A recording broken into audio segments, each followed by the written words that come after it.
I need to tell you something about Cleveland that I've been sitting on, and I can't keep it to myself any longer. Not because I want to start a debate, not because I need the engagement, but because the gap between what's actually happening inside that Browns facility and what's being reported publicly has gotten so wide that continuing to say nothing feels like choosing a side, the wrong one. So let me just talk to you directly. Let me start with the basic facts, because the facts alone are damning enough. The Browns held a 3-day voluntary minicamp in April. 3 days, no pads, no live pass rush, no defensive backs getting physical at the line, no evaluation conditions worth measuring anything against. This is a standard NFL orientation window, a period specifically designed to install language, establish a communication framework between coaches and players, and begin the earliest conversations about how this new staff thinks and operates. Todd Monken, the head coach, was crystal clear about this. He stood in front of a room full of reporters and essentially drew a line in the sand. He called what he'd seen a 40,000-foot view. He was saying politely but firmly, "Do not manufacture conclusions from this. We are at the very beginning. This isn't a competition yet. It is an orientation." And then within hours, the coverage did the exact opposite of everything he asked. Here's where my frustration begins, and I want you to feel this the way I felt it when I went back and actually read the transcripts. The story that circulated across sports media after those sessions was that Deshaun Watson had seized command, that he looked like a seasoned veteran asserting his authority over a room, that Shedeur Sanders, meanwhile, looked like a rookie still trying to find his footing against someone more experienced, more composed, more prepared.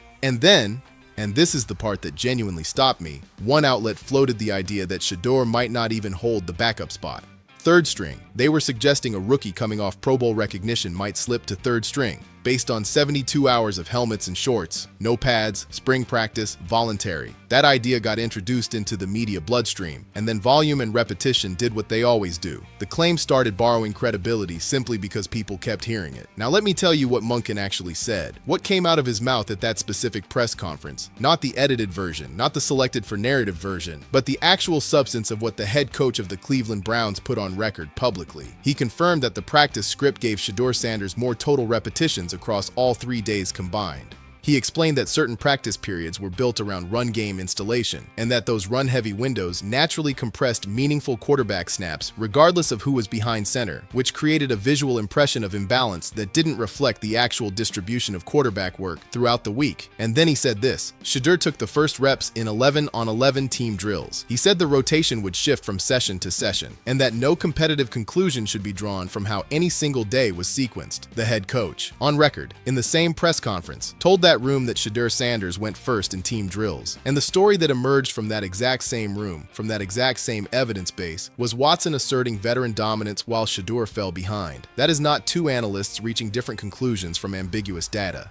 That is a deliberate editorial decision about which facts get published and which ones quietly get left on the cutting room floor. And I think that decision was directional, not accidental. Before any of this minicamp noise existed, something happened during the early part of the offseason, down in Miami, that I think tells you everything you actually need to know about Shedeur Sanders as a competitor. He was down there doing private work, the invisible kind that nobody gives you credit for because no camera captures it. Early mornings, footwork drills, route timing, the repetition that either gets done or doesn't based entirely on your personal standard because nobody is scoring it and nobody is watching. A content creator found him. A streamer who wanted footage of Shedeur throwing routes, shareable content, positive visibility, the kind of online momentum that matters for a young player who, if we're being honest, needed every favorable story he could get during this particular stretch of his career. And Shedeur said no, not rudely, not dismissively. He said in effect, I have a competition coming. I have a job to earn. I cannot afford to treat any day between now and the end of training camp as anything less than preparation time. Come back when it's done. I want you to sit with what that moment actually cost him, because it costs something real. Shedeur Sanders is competing against a quarterback who is owed $46 million by the same organization that's also writing Shedeur's check. $46 million that doesn't move, doesn't negotiate, doesn't adjust based on what happens during preseason or training camp reps. That financial commitment creates something I don't think gets discussed honestly enough in mainstream coverage, a kind of institutional gravity, a structural pressure that is quiet and persistent and doesn't announce itself, but absolutely shapes how an organization processes what it's seeing on the field. The money creates a need, a need to find a way to make that investment feel defensible, to arrange the story around the contract rather than around the actual football. And inside that gravitational field, with all of that pulling against him, Shedeur Sanders turns a camera away and goes back to his footwork. That is not the behavior of someone who doesn't understand the situation. That is the behavior of someone who understands it completely and has decided that the only answer is work. Josh Cribbs said something that deserved a completely different level of engagement than it got, and I've been frustrated about the way it was handled ever since. You have to understand what Josh Cribbs actually represents in this conversation to grasp why his words carry real weight. He is not a television voice filling dead air between commercial breaks. He is not a platform personality engineering controversy for traffic. He is one of the most genuinely respected figures in the modern history of Cleveland Browns football. A man who gave that franchise and that city everything he physically had for years and earned the kind of standing with real Cleveland fans that doesn't erode because it was never synthetic in the first place. When a man with that specific credibility says uncomfortable things about the direction of the franchise he loves, you don't flatten his observations into a hot take and pivot to the next segment. You engage with what he said. What Cribbs said was specific and serious. He wants Shedeur to receive a real evaluation, not a managed one. Not an evaluation where the organizational conclusion has already been quietly shaped by financial considerations that have nothing to do with football performance. A genuine competition built on evidence gathered under real conditions. Conditions that Shedeur's entire first professional season, if we are being truthful, never actually provided. Because what that first season was, the actual environment Shedeur was operating inside, calling it difficult, is an understatement that borders on dishonest. He played inside a franchise in structural collapse, an offensive line that couldn't protect him consistently, a receiver room with real holes that made his job measurably harder on almost every snap. And across 7 starts inside that broken environment, Shedeur Sanders performed at a level that earned him Pro Bowl recognition, not a sympathy gesture, not name recognition. A collective judgment from players and coaches who evaluate professional football for a living that what they were witnessing from a rookie operating under those conditions was genuinely exceptional, and still the media frames him as the question mark, the complicated one, the distraction. Meanwhile, Deshaun Watson, almost 2 full years removed from meaningful NFL football, carrying 2 Achilles ruptures on the same leg, carrying one of the most complicated off-field histories at the quarterback position in the entire league over the past several years, gets framed as the misunderstood veteran whose best football is simply waiting for the right offensive system to unlock it. Look at that contrast, and then ask yourself whose interest that particular framing actually serves. The Baker Mayfield reference that Cribbs dropped did not land casually, and I don't think it was intended to. He brought that name with all the weight that name specifically carries in Cleveland. All the complicated history, all the unresolved pain of watching a franchise lose patience with a quarterback before it ever built around him properly, before it ever gave him the environment that would show them what he was actually capable of. Mayfield got pushed out. The narrative soured. Organizational patience ran out before the evidence was complete. And then he went somewhere that genuinely believed in him, and he won a Super Bowl. Cribbs was asking Cleveland a very specific question with the precision of someone who recognizes the opening chapters of a story they've already read to the end. Are you about to do this again? Are you going to let $46 million in committed spending, the institutional need to justify the most expensive decision in franchise history, the confident declarations made before any real evaluation existed? Are you going to let all of that quietly determine an outcome before the actual competition has even been allowed to run its course? That is not inflammatory commentary. That is the question that defines what Cleveland becomes from this moment forward. I want to engage with the financial argument seriously, because on the surface it sounds almost logical. The $46 million is committed, regardless of what happens on a depth chart. The money leaves the organization whether Watson is QB1 or sitting inactive on game day. So the case gets made. If you're paying him that amount no matter what, why not give him every possible competitive opportunity to justify the investment? I understand the math, but here is what that argument keeps refusing to account for honestly. Every snap Watson takes in training camp, in preseason, in a regular season start, that is a snap Shedeur Sanders does not take, and quarterback development doesn't function like a financial instrument you can pause and then redeem later at full value.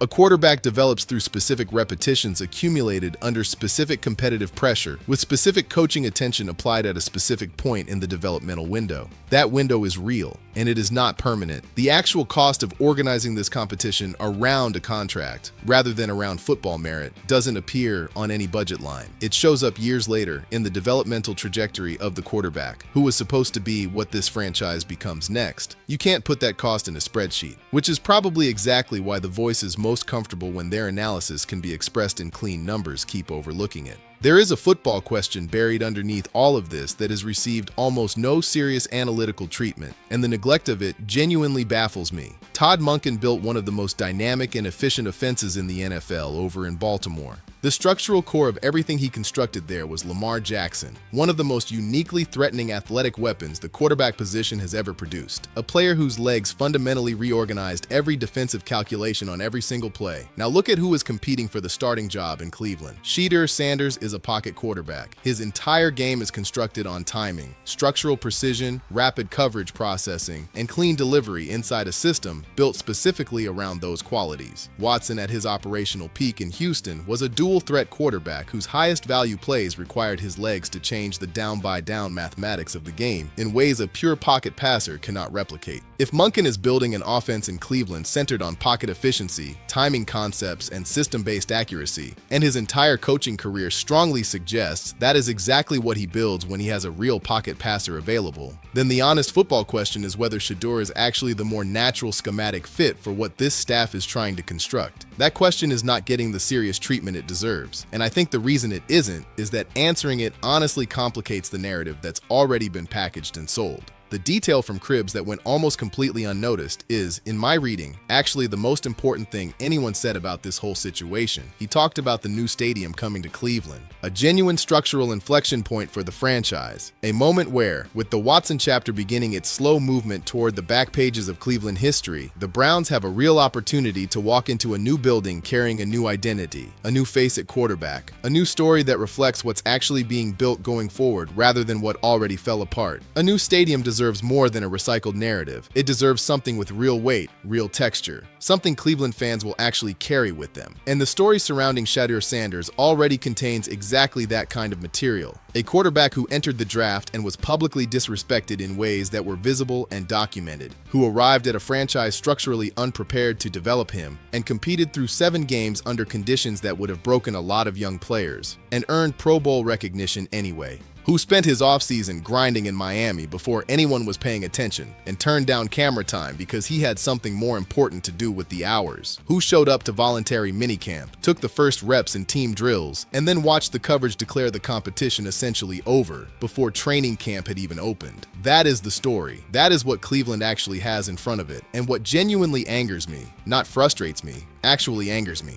is that the coverage isn't treating it as such. The third-string projection that circulated after those 3 days is, without qualification, the single most analytically indefensible take this entire coverage cycle has produced. That conclusion was built on a visual impression gathered across 72 hours of spring practice with no pads and no competitive conditions worth trusting. The head coach was on record. He confirmed Shedeur had more total reps. He confirmed Shedeur went first in team drills. He said publicly that no competitive conclusion should be drawn from what they'd seen. That information sat in the same room, was available to every person holding a recorder, and certain voices still produced a confident third-string projection. That is an analysis growing organically from honest observation. That is a conclusion formed in advance, dressed in the clothing of reasoning after the fact, and every person consuming it deserved better. Cleveland is standing at a real fork right now, not a rhetorical one. On one side is the institutional path, honoring the sunk cost, allowing financial gravity to quietly shape an outcome that should be determined entirely by football performance, giving the narrative the ending that makes the organization's most expensive decision look defensible. On the other side is something rarer and genuinely harder, a real evaluation conducted under real competitive conditions that lets the actual evidence on the actual field determine what comes next, regardless of what that answer forces the organization to confront about the past. The reporting wants you to believe this competition is already trending one direction. I'm telling you, the evidence doesn't support that, not remotely, and anyone paying close enough attention already knows it.